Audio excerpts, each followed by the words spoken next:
in many ways, the idea for this conference came from Sean Harrison, and it's a shame that he's not here today. He's not feeling well, but I wanted to give credit to him for having the idea. So, moving on to our next speaker. So, our next speaker is Myles Sauer, and he is a recent graduate of UVic's English department with a BA and a minor in film studies. He says that his involvement in the club has gone down a bit, but he is still very much part of the local scene, and it played a big role in his UVic experience. And Myles is very involved in writing. He works now for the Martlet, in copy editing for the Martlet, and hopefully he'll make a career of writing and copy editing. Although copy editing, I guess I don't know if you want to make a career of it, but his guilty pleasures are 80s metal power ballads. So maybe there was some good in the 80s. I should also confess that kind of my gateway drug, as it were, to metal was Bon Jovi. So you never know. Okay, Myles.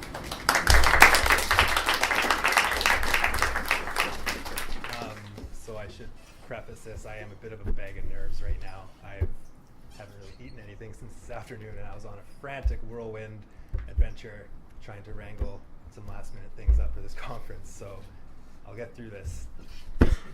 Okay, so my paper is titled "We Who Are Not As Others, or Why Metalheads Do Not Live to Buy," and I did not realize Scott would have a similar naming convention with his paper when I called it that, but that's okay.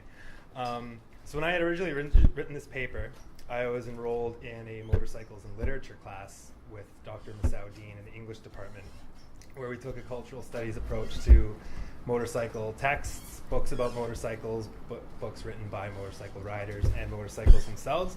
And throughout the semester, as I was kind of faced with these numerous images of leather-clad bikers, I kept thinking of the similarities that there was between that subculture and heavy metal. And so with Massaudin's guidance, I was able to work on a paper that kind of talked about subculture and how we define it, and how we form it in regards to motorcycle subculture, but mainly heavy metal. So in her book, What Are You Doing Here? A Black Woman's Life and Liberation in Heavy Metal, Lena Dawes wrote that metal, hardcore, and punk music are widely perceived as giving a voice to the voiceless, hoisting up music and a culture for outsiders who cannot or choose not to conform to societal standards. This notion of heavy metal culture as something that exists outside societal norms is not new to anyone familiar with the genre. Metal music itself has been described as noise, a musical moron joke, and of having a complete lack of subtlety, intelligence, and originality, and I quote Dina Weinstein there. Since its not so humble beginnings in the early 70s. And indeed, to quote Weinstein again, to many of its detractors, heavy metal embodies a shameless attack on the central values of Western civilization. And yet, it's simultaneously the greatest music ever made to its legions of devoted fans. Speaking from my own experience, heavy metal culture is a binding and galvanizing influence on the lives of those who partake in its practices and rituals. However, I have to ask, can heavy metal culture be adequately understood simply as a set of practices and ideologies that revolve around one genre of music? Or is heavy metal culture better defined by consumptive practices of its members? As I hope to demonstrate by considering definitions of subculture, subcultures of consumption, and brand communities, it becomes evident that heavy metal subculture, while containing a variety of consumptive practices that drive its activities, goes beyond those practices to become something more for its participants. So before we can assess heavy metal culture as subculture, we have to come up with a workable definition. In their essay, We Do Not Live to Buy, Helene de Berg-Woodman and Jan Brace-Govan write that few studies of subcultures have transgressed beyond simple analysis of the obvious characteristics of a certain group.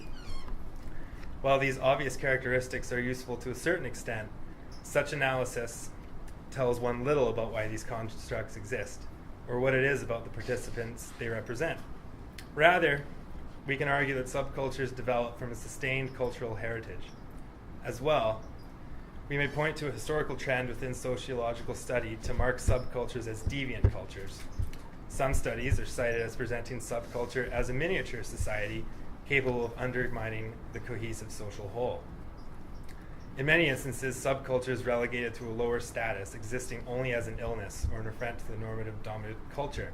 And you can look at early media representations of subculture like biker gangs in movies like The Wild One, where you can see how these deviant cultures are vilified in many instances. However, as Woodman and Govan explain, further studies reformed subculture into a legitimate counterforce of political resistance that comes from a sense of dispossession of the dominant normative superstructure. Ultimately, they argue, as well as myself, or they define as well as I do, that subculture is a social subset of individuals bound together by a common activity and unique philosophy, which finds its origins in cultural, historical, and social influences. As well, subcultures are internally content and concerned principally with the praxis of their own activities and agendas, though different subcultures may place greater importance on their opposition to dominant cultural norms. On the contrary, subcultures of consumption are defined not by their cultural, historical, or social influences, but rather on the basis of a shared commitment to a particular product, class, brand, or consumption activity. In a similar fashion to subcultures, these subcultures of consumption include an identifiable hierarchical social structure, a unique ethos, or a set of shared beliefs. The key differing factor is that the connection amongst members of subcultures of consumption is predicated on the existence of a certain product. Basically, they're commodity-based rather than experience-based. We can expand this commodity-based definition to include what are called brand communities, which are defined as a conflation of consumptive and social practices into one arena in which brand reigns supreme. Brand community members find connection with each other in a shared appreciation of a particular brand of product. Harley-Davidson motorcycle clubs are one example, and create a sense of exclusivity by differentiating themselves from other brand communities. As well, this dedication to particular brands affords communities certain stability. Commitment is easily preferred since there is nothing at stake. Subcultures, by comparison, hinge on a higher degree of commitment, physical movement, travel, and social participation, which in turn facilitates the formation of a collective lifestyle and philosophy. So how does heavy metal culture fit into these definitions, if at all? Indeed, the workings of heavy metal fandom and culture are complex and ever-changing, operating at multiple levels to produce something of a hydra, which is daunting to outsiders looking in. Dino Weinstein writes that heavy metal does not have a single meaning or even a single description. In describing heavy metal as a bricolage in which parts exist for themselves as much as the whole, she acknowledges the shifting roles of musicians, audiences, and mediators in shaping how the culture operates. This would seemingly complicate heavy metal's adherence to any single definition that our analysis has so far provided. Weinstein states that there is no overarching perspective on the transaction between artists, audiences, and mediators, only the viewpoints of the actors who put it together. The relationship between artists, audiences, and mediators can change depending on context, troubling any strict adherence to any rigid structure. At the same time, this demonstrates how heavy metal can fit into any of the three groups we have defined, as each of these group labels operate on different arrangements of the artist-audience-mediator relationship. Weinstein states that some critics may claim that heavy metal youth culture is a creation of commercial mediators, which calls into question the culture's integrity. One can understand this argument when we consider subcultures of consumption and brand communities, which are based on a top-down relationship between producer and consumer that gives rise to a group with a shared interest in that particular product. An example that keeps coming up when I think about this is Apple and people who are obsessed with Apple products. So it stands to reason that without the existence of that brand, the community itself ceases to exist because they only require the brand to buoy or jeopardize them. In a case study of surfer communities, Woodman and Govan look at competitions organized by companies such as Billabong and Quicksilver as examples of brand communities in action. And we can find parallels within heavy metal as well, such as Rockstar Energy Drink's Mayhem Festival or Revolver Magazine's Golden Gods Tour. These explicitly leverage brand recognition to garner an audience for their respective band lineups. So in both examples, corporations bring metal music to an audience willing to pay to see acts perform, much in the same way that Billabong may organize a surfing competition to bring enthusiasts together. However, as the case study points out, if these corporations did not exist to facilitate these large events, would the activity in question cease to exist as well? Probably not the case in heavy metal. In the same way that only the disappearance of the wave would arrest the surfing subculture, perhaps only the disappearance of metal music would arrest the heavy metal subculture. Since heavy metal music finds its roots at the turn of the 70s without any kind of corporate sponsorship guiding it, this point becomes all the more evident. It would seem then that the metal subculture cannot be defined as a brand community because it cannot be relegated to one all-encompassing brand. To remove the brand would be to simultaneously remove the community, and the metal subculture is simply too broad and too complex for that to be the case. So perhaps if we widen our terms to include other consumptive practices, as well as the hierarchies, shared beliefs, ideologies, and values of subculture consumption, it would allow them for the culture to be defined as such. However, comparing Weinstein's sociological study with the case study of Harley-Davidson motorcycle clubs, one finds that the metal subculture cannot be so defined as a subculture of consumption either. The difference between subcultures and subcultures of consumption is found in the latter's attachment to a particular object, as I mentioned before. Consider Harley-Davidson motorcycle clubs, where owning a Harley-Davidson becomes the most important step to integrating within those groups. By buying a motorcycle, one immediately gains a greater understanding of the processes and emotions involved in buying, selling, and owning objects of deep personal attachment, and of the biker's lifestyle and identity. Therefore, a particular product or brand becomes the gateway to identity formation for group members. This formation and social connection via product ownership is facilitated in many cases by corporations with a vested interest in ensuring these subcultures continue and flourish, much in the same way as brand communities. There may even be a commercialization of subcultural product as a means of making them more palatable to the mainstream consumer, especially when we consider biker culture and its outlaw associations, and seeing how bikes like Harley-Davidson are sold to a wide range of people, even if they're not necessarily deviant. We could even look at heavy metal and see an obvious example in the saturation of glam metal acts in the 80s, or even nu metal in the 90s, where cookie-cutter acts are churned out to capitalize on artistic movements without any consideration for any sort of cultural value. Subculture of consumption activity requires and is dominated by commercial contexts and interests. While those activities may foster a general sense of camaraderie amongst members that includes a hierarchical structure, they are all wrapped up in a commodified object. By their very definition, subculture of consumption strip away the socially and historically embedded values inherent to subcultures and frames them in a strictly commercialized context. Another example would be to consider the grunge movement in the late 80s and early 90s and how fashion companies towards the end of this movement recuperated it back into mainstream culture by selling the image back to people as mainstream, stripping it of its cultural heritage. So if heavy metal subculture is framed as a subculture of consumption, then it tacitly puts the horse before the cart. The subculture and all its associated functions come out of the cultural product, the music itself. This is disingenuous because the metal subculture comes bound up in an array of historical and cultural factors that can't be simply explained by marketing discourse. Weinstein writes that the heavy metal subculture is a direct outgrowth from the youth culture of the 60s. She continues to write that blue-collar, white male youth found in the styles and hedonistic pursuits of the 60s youth culture a means of justifying and enhancing their normal rebelliousness against conforming to the disciplines of a social order that did not provide them with privileges or an attractive future. These disenfranchised youth adopted a combination of hippie culture defined by long hairstyles, casual dress, and drugs, with biker culture, traditional machismo, and romance with physical power to create something new, but not yet organized into a singular form of expression. At the same time this youth subculture was beginning to take form, hard rock bands of the era were starting to get heavier. Weinstein cites Blue Cheer as an example, though we can also look at bands such as Deep Purple and Led Zeppelin as acts that may not be defined as metal per se, but were prototypes for the genre. The heavy metal subculture then began to crystallize in sync with the development of a harder musical style, in which youth members found definition, identity, and community. Therefore, heavy metal music became the dominant symbol of a discontented youth culture, not the producer of one.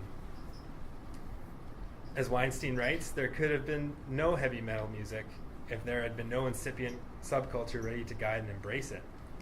And while the heavy metal subculture does hold metal music as its primary symbol in practice, the subculture comes with a stock of visual and verbal meanings that have been attached to it by the artists, audience members, and mediators who construct it.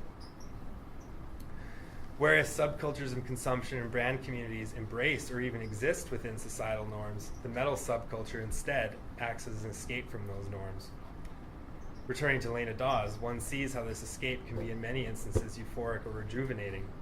She writes, "Like many preteens, I spent a lot of time hiding in my bedroom and listening to music. I would put on headphones and escape into a temporary fantasy land far away from reality. I fantasized about being a rock star and filled my head with healthier thoughts than those that were usually running around in there." Certainly, Dawes' experience of channeling her frustrations into metal music is representative of many a metal fan. But it only proves that metal music became a means of expression for a discontented youth demographic and not the other way around.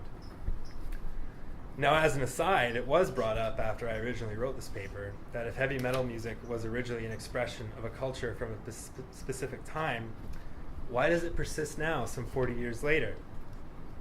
Unfortunately, I don't have a well-researched answer prepared, but my suspicion, and I'm sure some of you will discuss this afterwards, my suspicion would be that metal persists because it speaks to an inherent frustration with the social norm.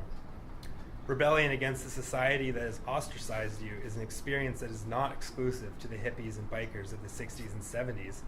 This ostracization can be felt at many levels, in as many different ways, by as many different people.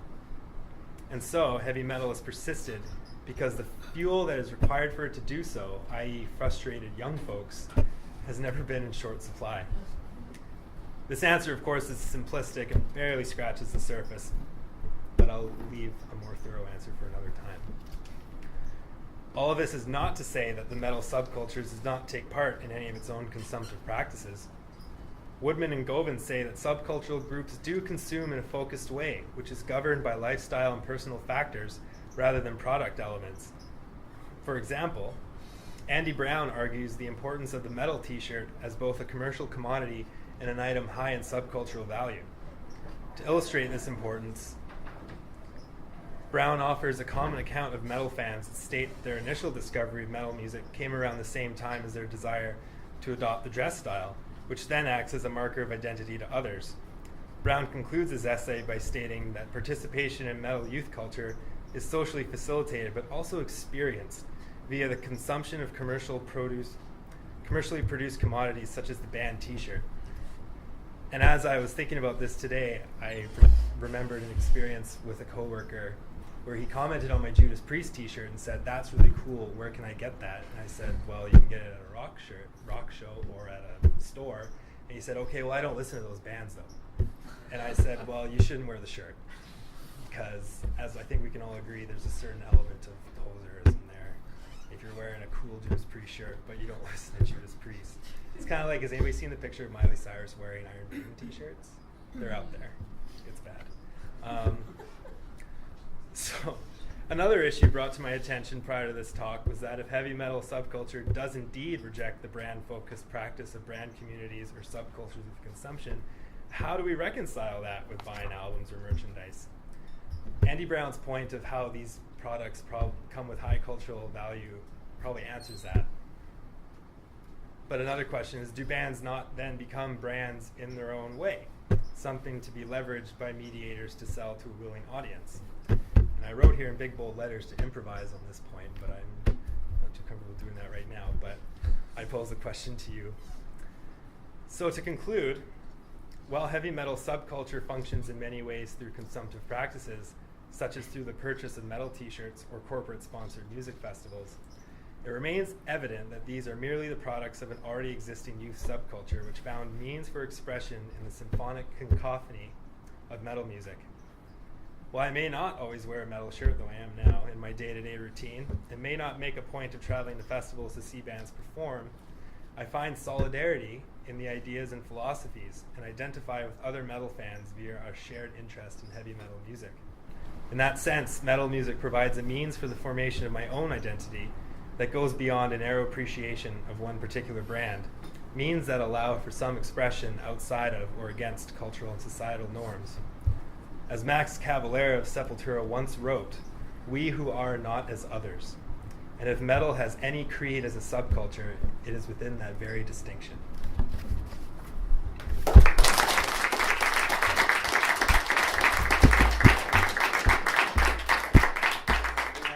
for a few questions or comments, or if anybody wants to take up some of the challenges that Myles posted for us.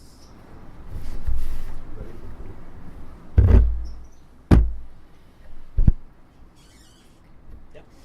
You talked about the importance of the commercialism in anchoring the identity. So I'm interested in your thoughts about the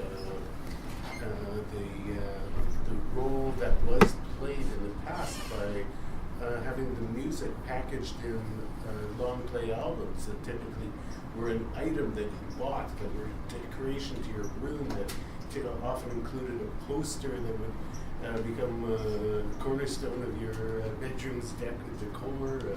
Everybody I knew had the Dark Side of the Moon poster on their wall. I got Dark Side of the Moon pajamas, so I wonder if the rise of the importance of the concert T-shirt is a proxy for that, now that that's lost. Certainly, and I think we're seeing in recent years that there is a resurgence in that kind of thing, where like vinyl and things that come in the album are important again. People aren't just downloading their music; they are buying like physical objects again.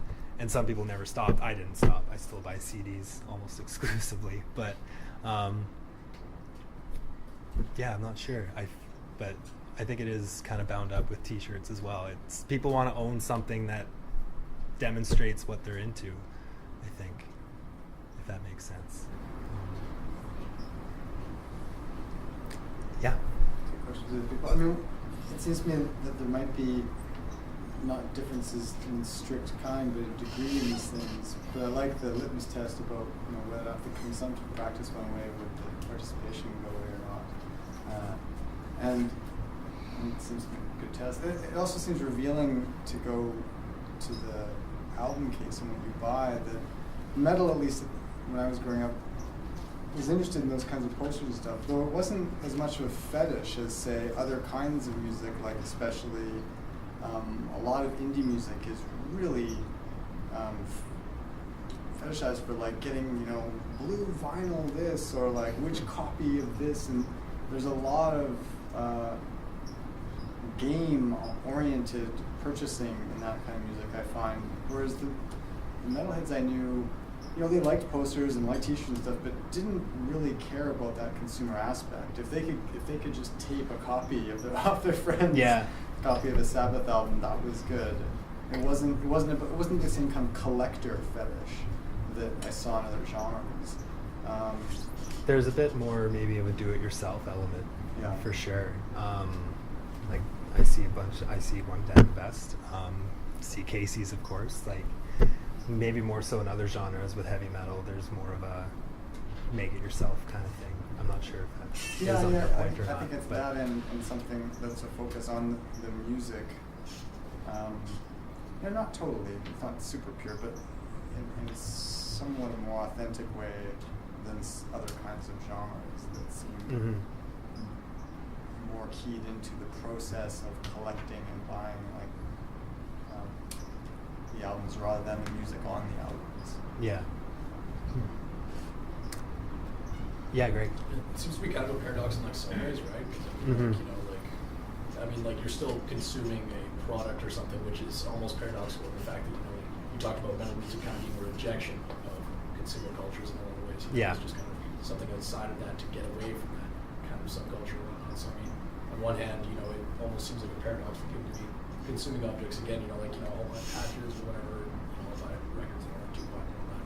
For, you know, like, it seems almost paradoxical to be like, oh yeah, you know, I'll purchase all these things for this subgenre that I love, right? But at the same time, I'm trying to get away from Yeah. subculture as well. It's, Capitalism I feel like surrounds us all. I think it's a little different though, just because I mean, like in metal, right? It's a lot of people, well, you know, like all my patches, right? So other metalheads will, you know, like I'm repping these bands that I really enjoy, right? It's like, Yeah. I feel like that's a lot less like, oh yeah, see, I got this fucking patch, it's so cool, right? It's like, you know, people will recognize that and be like, nice patch, right? It's, you know, Exactly. it's less, Yeah. It's more about representing something that I really care about rather than being like, oh, look what I got. As I revised this paper and looked over it again, I was just thinking about the consumer aspect of it and how I think that kind of comes up when you talk about bands that sell out. Like Metallica, for example, that's the obvious one, where as soon as they became too big, too corporate, even though they were still making music, like to the metal fan, like that was it. Like, no, sorry, you sold a bazillion albums and that's not true. If I'm making any sense, but you're right, it is paradoxical. Another thing I was thinking of when my professor raised the question of do people not still buy albums? There's different venues now where people are buying albums either directly from the artists or they're just getting them for free and supporting them through other means. So, yeah. Yeah, Sarah. So there's another pattern of consumption that's at play too. Like, so you raise a question of, you know, about how is metal 40 years old, right? Yeah. So I'm more than 40 years old. But I became like a diehard metalhead when I was like 10, 8, 9. But I also grew up somewhere where all that was born. Like, so and where I'm from, which is the San Francisco Bay Area, so we sort of created an interesting like community there where we all grew up together, we were friends of the bands or in the bands, and so now in the Bay Area everybody buys merch from the artists now, so the pattern of consumption has shifted a little bit where now people just they'll only buy it from the artists. Then it also almost carries a little bit more sort of cultural authenticity when you know exactly where you got it and that you're supporting the bands, because now we know critically, and this is my research, right, so that we know specifically that these bands can't survive without us going to the shows and buying the merch. Right. So there's so that pattern I think is a different understanding of where the money goes and why we're spending our money and how we're and not only that but also like our relationship with the musicians and how we're supporting the musicians. Presents us as more culturally active in the metal community, which then brands us as metalheads, right? Yeah. Which is exactly why you would get pissed off why somebody would want to wear a Judas Priest shirt and doesn't even like Judas Priest. Yeah. Right? And it's not because it's not about the art. Yeah, okay, so Judas Priest might have had some good art 20 years ago, but 40 years ago, but so they're not, you know, you're not going to see like Nostradamus Priest shirt and think that that's good art, because it's not. Yeah. Right? And it's a terrible album. That's my insight. But like, so there's this weird interplay between kind of like ownership of ideas and understanding what the culture is, an outsider perspective, an insider perspective, and that only a real metalhead can actually recognize that. And Yeah. like, so I think that would be something interesting to explore about how those patterns have shifted with our relationship with metal, going and buying and why we're buying and what we're buying and from whom we're buying, as part of our identity as metalheads. Yeah. And with that, I'm gonna, because part of, so first of all, for those who don't know, that's Dr. Sarah Cohen, who's going to be our second keynote tomorrow, closing, and a lot of her research is precisely on consumption and economic. Am I presenting it? Cultural capital and reality and socioeconomics with touring metal bands. So the connection between exactly sort of the economic basis for the metal subculture to exist from the perspective of the bands themselves. So it'll kind of look at this question from the perspective of the performers, the musicians, and we can come back to that question again, I think. So thank you, Myles.